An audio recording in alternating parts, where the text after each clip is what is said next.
හොඳයි දරුවනේ ආයුබෝවන් කියන සියලු දෙනාම පිළිගන්නවා. ඔන්න අපි මේ වීඩියෝ එකෙන් බලාපොරොත්තු වෙනවා තවත් රසායනික කර්මාන්තයක් ඔබ වෙත ඉදිරිපත් කරන්නට.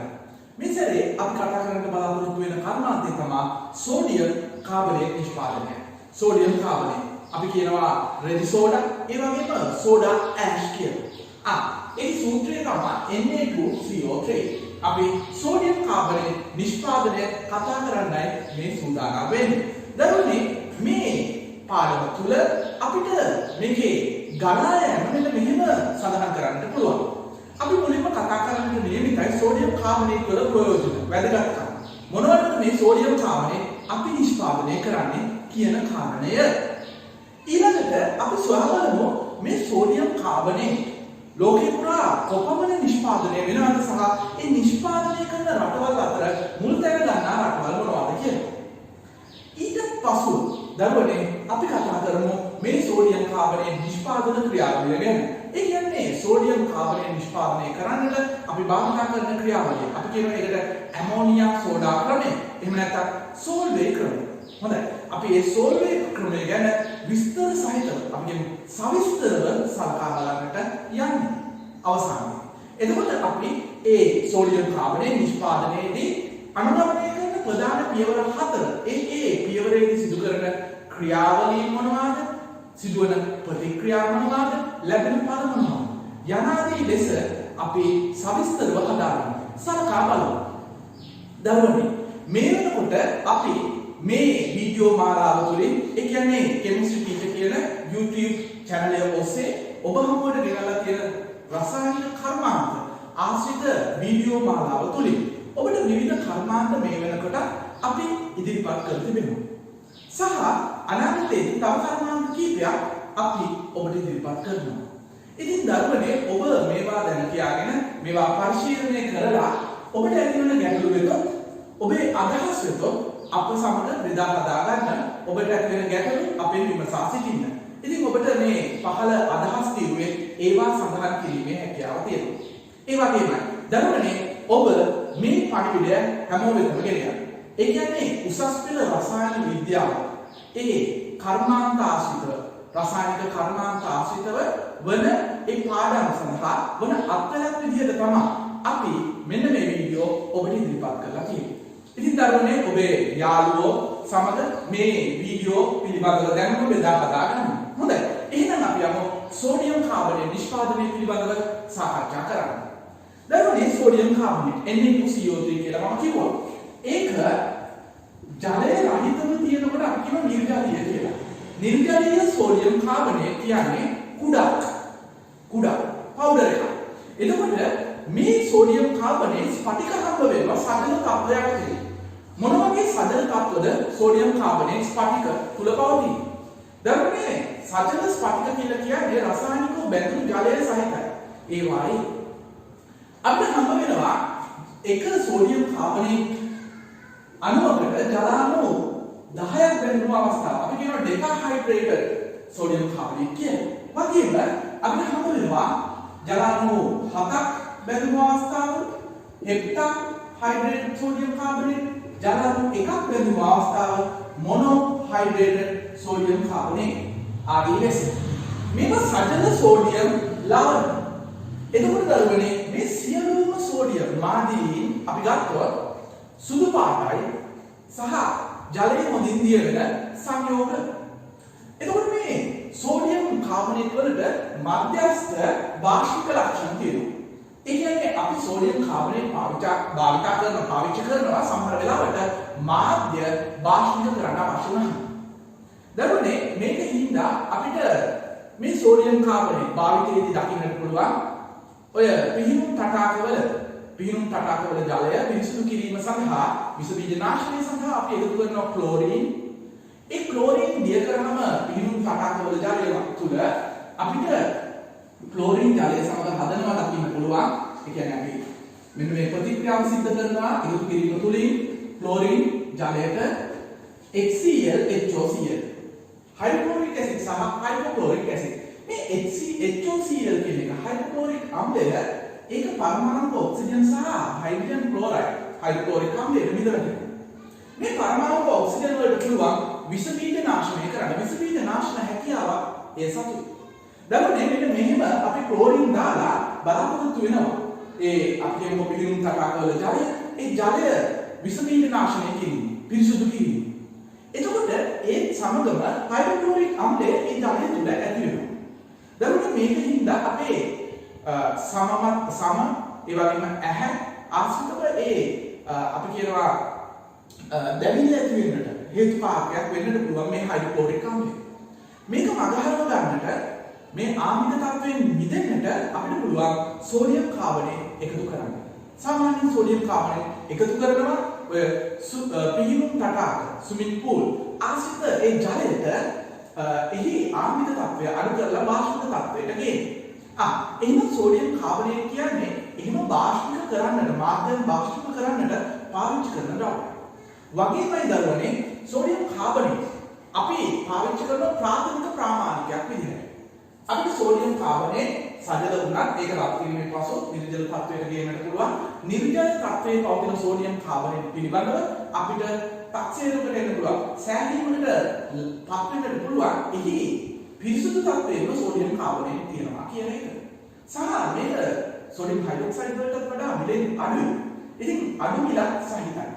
එතකොට ඒකෙන් තමයි අපි සෝඩියම් කාබනේට් පාවිච්චි කරන අම්ල භස්ම ඒ උදාසීනීකරණ ප්‍රතික්‍රියා සඳහා භාවිත වන ප්‍රාථමික ප්‍රාමාණිකයක් එහෙම නැත්නම් ප්‍රාථමික සම්මතකාරකයක් විදිහට. දරුවනේ සෝඩියම් කාබනේට් රෙදි සෝඩා මහා පරිමාණයෙන් ලෝකයේ නිෂ්පාදනය කෙරෙනවා. එතකොට මේ නිෂ්පාදනය කරන රෙදි සෝඩා මූලිකව නිෂ්පාදනය කරන අභිලාෂය එහෙම නැත්නම් අපි බැලුවොත් මොනවටද මේ සෝඩියම් කාබනේට් නිෂ්පාදනය කරන්නේ මක්කටද කියලා බැලුවොත් ඔබට හඳුනා ගන්නට පුළුවන් වීදුරු නිෂ්පාදනය ඒ සෝඩියම් කාබනේට් වල භාවිතාවල ප්‍රධාන තැනක් ගන්නවා. ඇත්තටම ප්‍රධානම තැන ගන්නේ බහුල මේ නිෂ්පාදනය කරන සෝඩියම් කාබනේට් භාවිතයට ගැනෙන්නේ වීදුරු නිෂ්පාදනය සඳහා.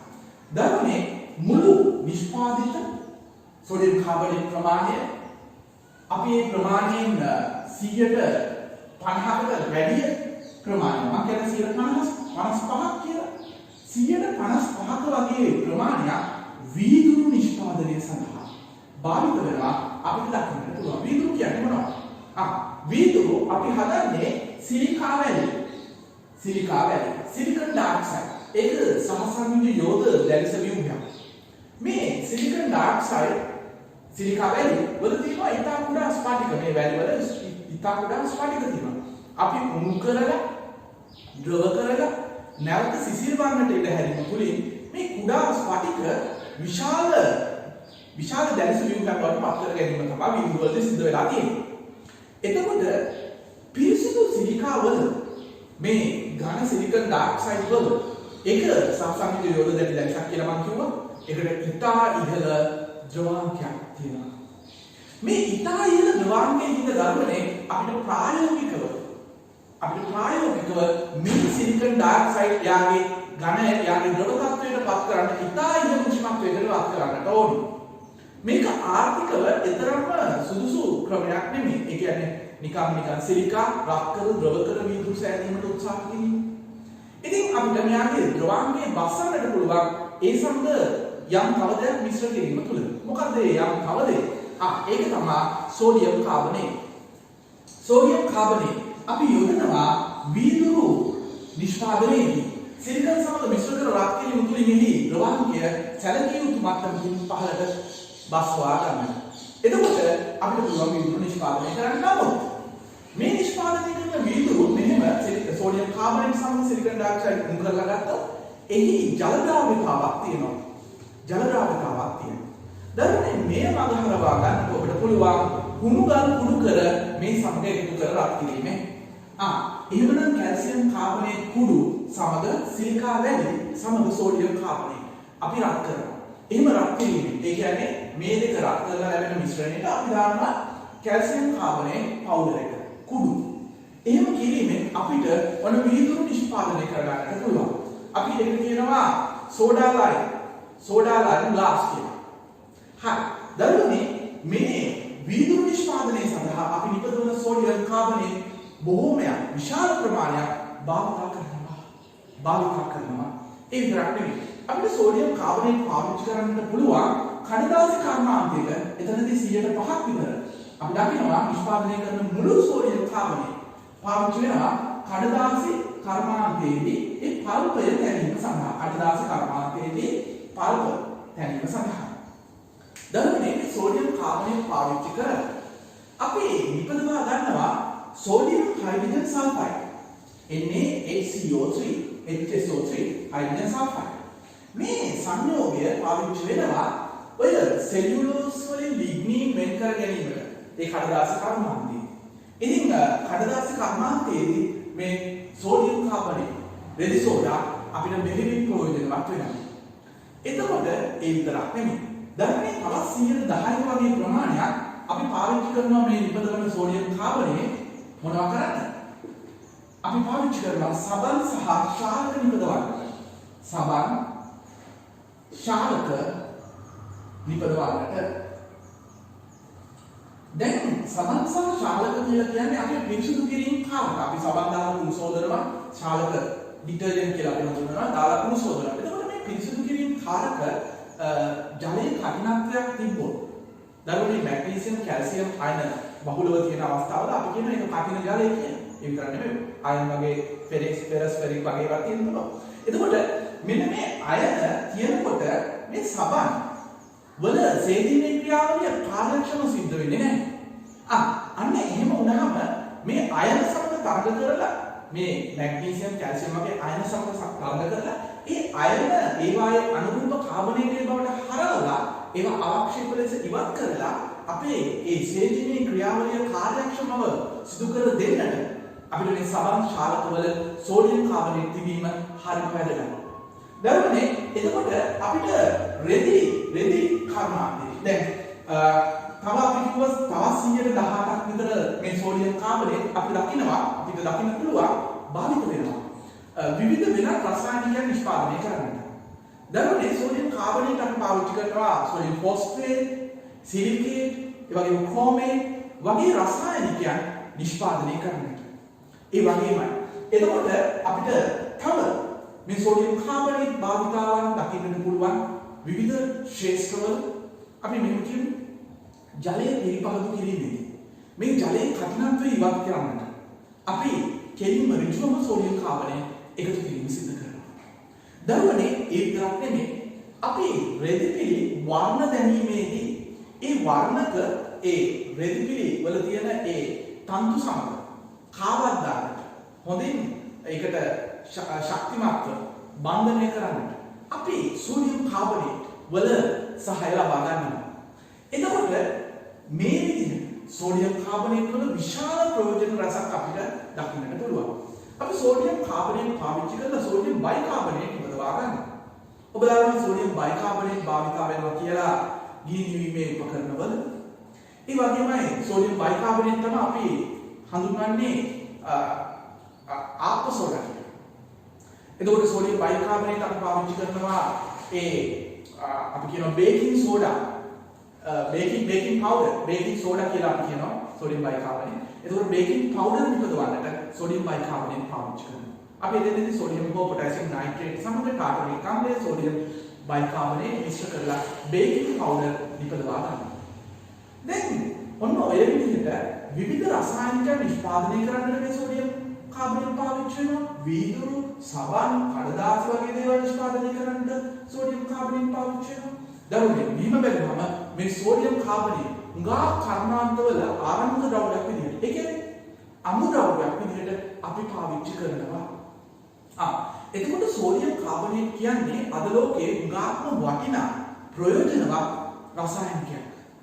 අපි මේ රසායනිකය නිෂ්පාදනය කරන ප්‍රමාණය කොපමණද? දරුවනේ මේ රසායනිකව මහා පරිමාණයේ ලෝකයේ නිෂ්පාදනය වෙනවා මේ විදිහට. ඔබ වාර්ෂිකව නිෂ්පාදනය වන සෝඩියම් කාබනේට් ප්‍රමාණය දෙස බැලුවොත් මම උදාහරණයක් විදිහට ගන්න 2015 අවුරුද්ද දරුවනේ වර්ෂ 2015 දී ලෝකයේ නිෂ්පාදිත සමස්ත සෝඩියම් කාබනේට් ප්‍රමාණය වශයෙන් මෙට්‍රික් ටන් මිලියන 52ක් පමණ වෙනවා. මෙට්‍රික් ටන් මිලියන 52ක්. ඒ නිසා විශාල සෝඩියම් කාබනේට් ප්‍රමාණයක් එම වර්ෂයේ ඔවුන් නිෂ්පාදනය කරලා තියෙනවා. ලෝකයේ පුරාවටම. එතකොට මේ නිෂ්පාදනයේ ප්‍රමුඛම රටකම හුඟක් රසායනිකයන් වලට වගේම මේ නිෂ්පාදනයට උර දීලා එහෙම නැත්නම් ප්‍රමුඛ ස්ථානයේ මේ නිෂ්පාදනය අරගෙන තියෙනවා චීනය. දරුවනේ චීනයේ මේ සෝඩියම් කාබනේට් මුළු ප්‍රමාණයට වෙන දායකත්වය 146ක් පමණ වෙනවා. 146ක්ම චීනයෙන් නිපදවනවා. එතකොට තවත් 123ක් දෙවන ස්ථානයේ ගන්න තවත් 123ක් නිෂ්පාදනය වෙන්නේ USA ඒ කියන්නේ ඇමරිකාවේ සාජන්තාවේ. ඉතින් ලෝකේ පුරා තවත් විවිධ රටවල් මේ සෝඩියම් කාබනේට් නිෂ්පාදනයේ නියැලීලා ඉන්නවා අපිට දකින්නට පුළුවන්. දැන් බලන්නේ අපි මීළඟට සලකා බලන්නට හදන්නේ මේ සෝඩියම් කාබනේට් නිෂ්පාදනය පිළිබඳව වෙච්ච පරිණාමන ක්‍රියාවලිය. අපි දකිනවා සෝඩියම් කාබනේට් මේ රසායනික කර්මාන්ත වල උපත සිද්ධ වන කාල වකවානුවෙන් මේ සෝඩියම් කාබනේට් වල නිෂ්පාදනය ආරම්භ වෙනවා. ඒ කියන්නේ මුල් කාලීන රසායනිකයන් මොන්නට මේ සෝඩියම් කාබනේට් අයත් වෙලා තියෙනවා. ඔවුන් විශාල වශයෙන් රසායනිකයන් නිෂ්පාදනය කරන්නට පෙළඹුණා කාර්මික විප්ලවයේ ආරම්භයත් එක්කම.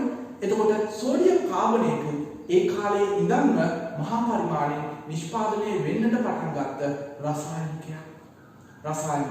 එතකොට දරුවනේ ඔවුන්ට ඊට පෙර තිබ්බේ මේ වීදුරු නිෂ්පාදනය වගේ කටයුතු කරන්නට වීදුරු නිෂ්පාදනය, රෙදි පිළිවෙල ඒ වර්ණ දැමීම, ඒ ජලයේ කඨිනත්වය ඉවත් කිරීම, එතකොට කඩදාසි නිෂ්පාදනය මේ ආදී කටයුතු සඳහා ඔවුන්ට සබන් සාක්ෂාත්කාර නිෂ්පාදනය මේ ආදී කටයුතු සඳහා ඔවුන් භාවිත කරේ දැව අලු, දල අලු. ඉවේ සෝඩා ඇෂ් වගේම පොටෑෂ් තිබ්බා අන්තර්ගත වුණා. දරුවනේ කාලයක් යනකොට මේ දැවාලු භාවිතය එතරම්ම ආර්ථිකමය සුදුසු තත්ත්වයක පවතින්නේ නැහැ කියලා ඔවුන්ට පෙනෙන්නට ගන්නවා. මොකද මේකෙන් වන විනාශය වෙන්නට පටන් ගන්නවා. එතකොට වන එළිපැහැලි වෙන්නට මේ දැව ප්‍රමාණය අඩු වෙන්නට එතකොට මේක ආර්ථිකව සුදුසු ක්‍රියාවලියක් නෙමෙයි. ඔන්න දැන් විකල්පවලට යොමු වෙනවා. මේ විකල්පවලට යොමු වෙමින් තියෙන කාලය තුල මේ කාලයේදී මුලින්ම ඉදිරිපත් වෙනවා හොඳ විකල්පයක්. ඒ තමයි සෝඩියම් කාබනේට් කෘත්‍රිම මහා පරිමාණව නිෂ්පාදනය කරන්නට ඉදිරිපත් කරනවා විකල්පයක් නිකලස් ලෙබ්ලෑන්ඩ් කියන ඒ විද්‍යාඥයා. එතකොට ඇත්තටම නිකලස් ලෙබ්ලෑන්ඩ් ඉදිරිපත් කරන මේ ක්‍රමය අපි කියනවා ලෙබ්ලෑන්ඩ් ක්‍රමය කියලා. ලෙබ්ලෑන්ඩ් ක්‍රමය. දරුවනේ මේ ලෙබ්ලෑන්ඩ් ඉදිරිපත් කරන ඒ ක්‍රමයෙන් මහා පරිමාණයේ නිෂ්පාදනය කරන්න ඕන පටන් ගන්නවා සෝඩියම් කාබනේට් ඒ නිෂ්පාදන කර්මාන්ත ශාලාව බිහි කරනවා 1791 දී.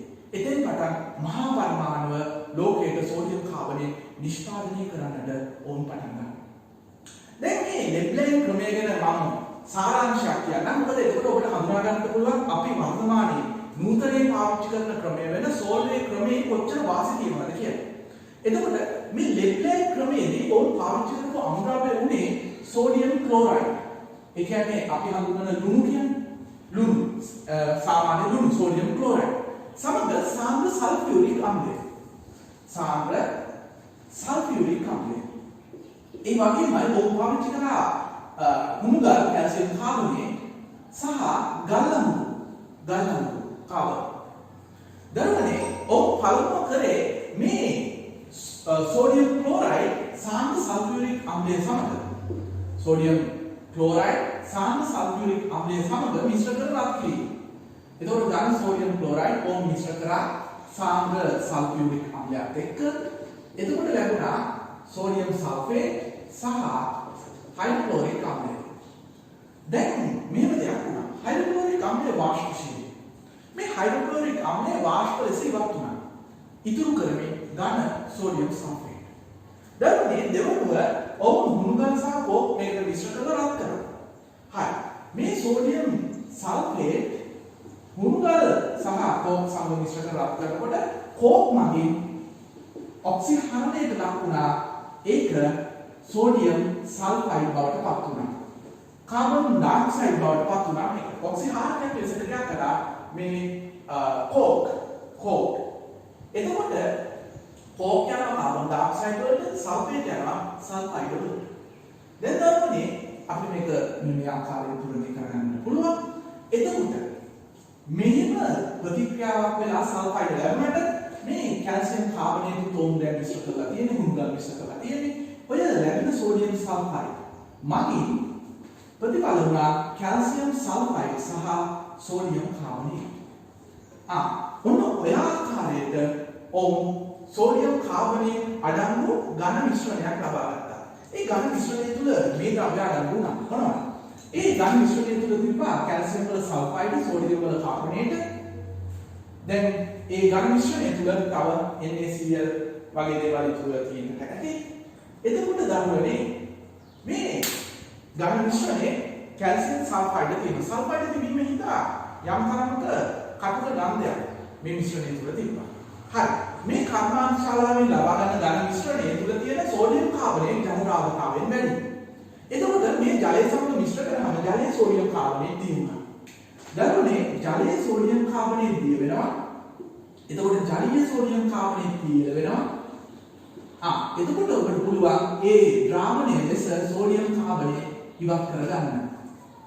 එතකොට මේ සෝඩියම් කාබනේට් ද්‍රාවණය වාෂ්පීකරණයේ ඝන සෝඩියම් කාබනේට් ඉතුරු කරගන්නට පුළුවන්, ලබා ගන්නට පුළුවන්.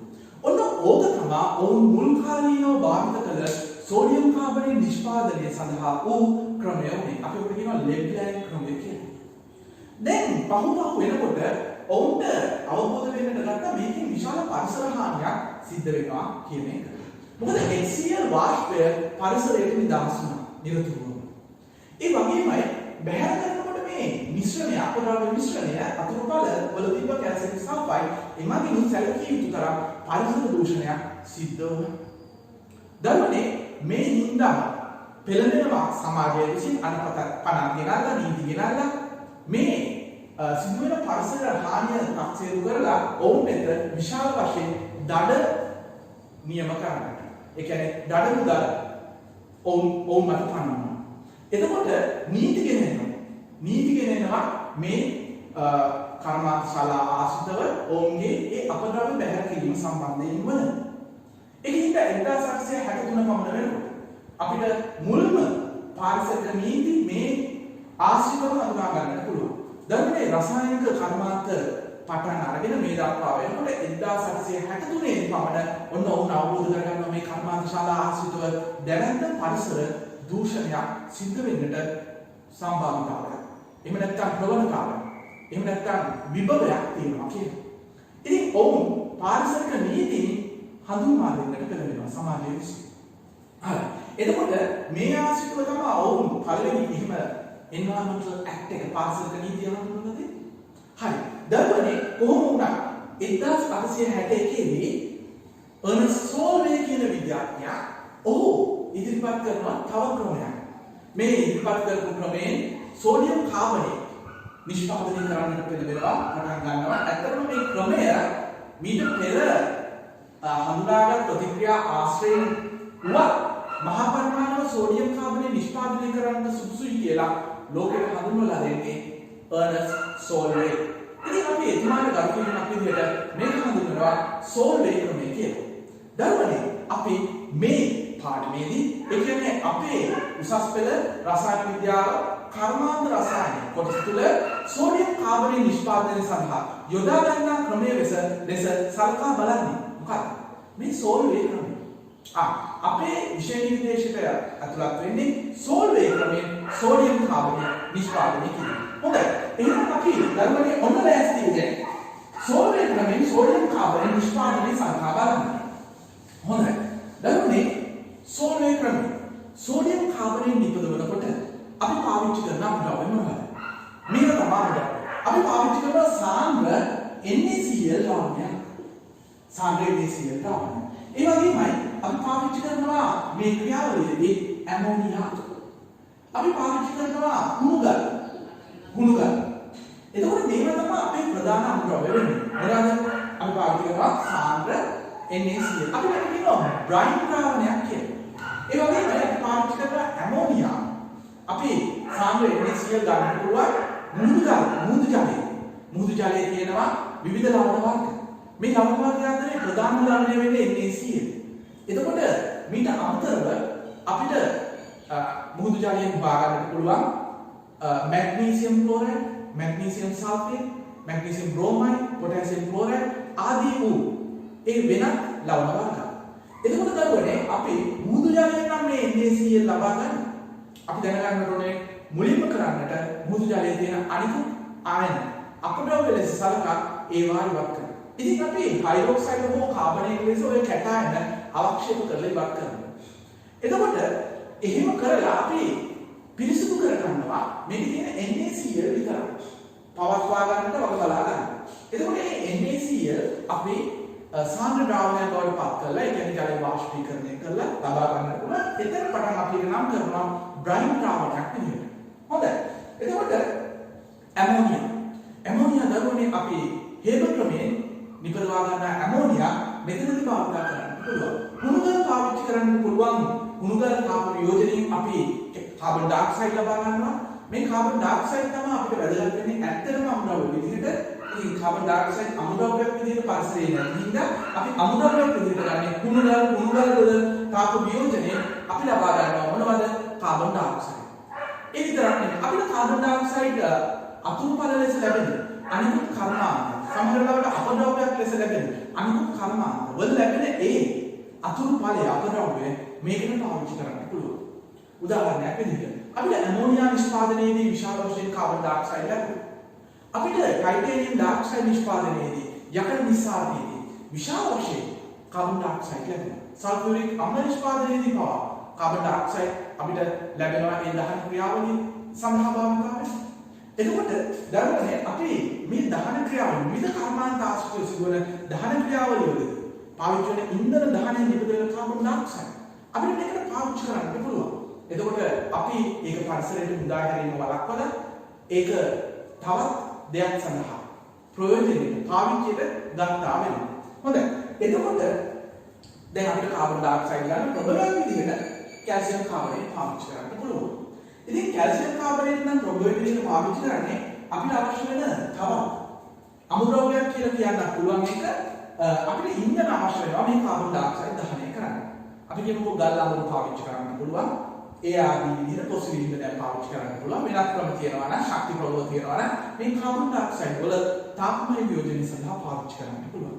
හොඳයි ඕනනම් දැන් අපි ලෑස්ති අමුද්‍රව්‍ය සමග මොකක් කරන්නද මේ සෝල්වේ ක්‍රමයෙන් සෝඩියම් කාබනේට් නිෂ්පාදනය කරන්න. ඉතින් සෝඩියම් කාබනේට් සෝල්වේ ක්‍රමයෙන් නිෂ්පාදනය කරන්නට මත්තේ එක දෙයක් මතක් කරගන්න. දරුවනේ ලෝකේ නිෂ්පාදනය කරන මුළු ඒ සෝඩියම් කාබනේට් ප්‍රමාණය 100%ක්ම සෝල්වේ ක්‍රමයෙන් නිෂ්පාදනය කරන සෝඩියම් කාබනේට් නෙමෙයි. 70%ක් පමණ පමණයි මේ සෝඩියම් කාබනේට් සෝල්වේ ක්‍රමයෙන් නිෂ්පාදනය වෙන්නේ. දරුවනේ මුල් කාලේ ඉන්නව ලෙබ්ලෑන්ඩ් ක්‍රමයෙන් සෝඩියම් කාබනේට් විශාල වශයෙන් නිෂ්පාදනය වුණා. ලෝකයේ සිදුවන ඒ මහා පරිමාණ සෝඩියම් කාබනේට් නිෂ්පාදනයේ සිදුවුණු ලෙබ්ලෑන්ඩ් ක්‍රමය ආශ්‍රයෙන් ඇසුරු කරගෙන දරුවනේ ඒක උපරිම තැනකට ඇවිල්ලා තිබ්බා. වර්ෂ 1890 පමණ වෙනවා. 880 පමණ වෙනවා. නමුත් 1900 පමණ වෙනකොට ඒ ක්‍රමය ආදේශ වෙනවා සෝල්වේ ක්‍රමය වගේ. මොකද ලෙබ්ලෑන්ඩ් ක්‍රමයේ ඔබට පරිසර දූෂක විදිහට හම්බ වෙනවා හයිඩ්‍රොක්ලෝරික් වාෂ්පය වගේම කැල්සියම් සල්ෆයිඩ් වගේ ද්‍රව්‍ය.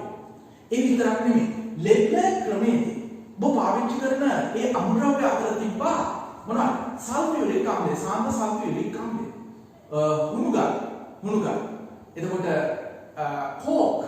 Coke, sodium chloride. ඉතින් සාන්ද්‍ර සල්ෆියුරික් අම්ලය වගේ අමුද්‍රව්‍යයක් දරවන්නේ යම් තරමකින් මිලෙන් ඉහළයි. මේක ඉන්න අමුද්‍රව්‍ය සඳහා යන වැය තරමක් ඉහළයි. ඔය ලෙබ්ලෑන්ඩ් ක්‍රමයේදී ඒ ආශ්‍රයෙන් සෝඩියම් කාබනේට් නිෂ්පාදනය කරනවා. නමුත් මේකෙදි මේ අමුද්‍රව්‍ය එතරම්ම අර සාපේක්ෂව එතරම්ම අධික පිරිවැයක් දැරිය යුතු වෙන්නේ නැහැ. ඔබට ඉදිරියේදී පෙන්වන්න මෙතන භාවිත වන ඇමෝනියා පවා නැවත අපිට ලබා ගන්නට පුළුවන් ඒ ඇමෝනියාම. ඉතින් ඒකෙන් අපිට ඒක ප්‍රතිචක්‍රීකරණය කළ හැකි ද්‍රව්‍ය. මෙතන පාවිච්චි වෙන ඇමෝනියා. හරි. එතකොට දරුවනේ මෙන්න මේ කියන කරුණු කාරණා හින්දා ලෙබ්ලෑන්ඩ් ක්‍රමය අභාවයට ගිහිල්ලා සෝල්වේ ක්‍රමය ඉස්මතු වෙනවා.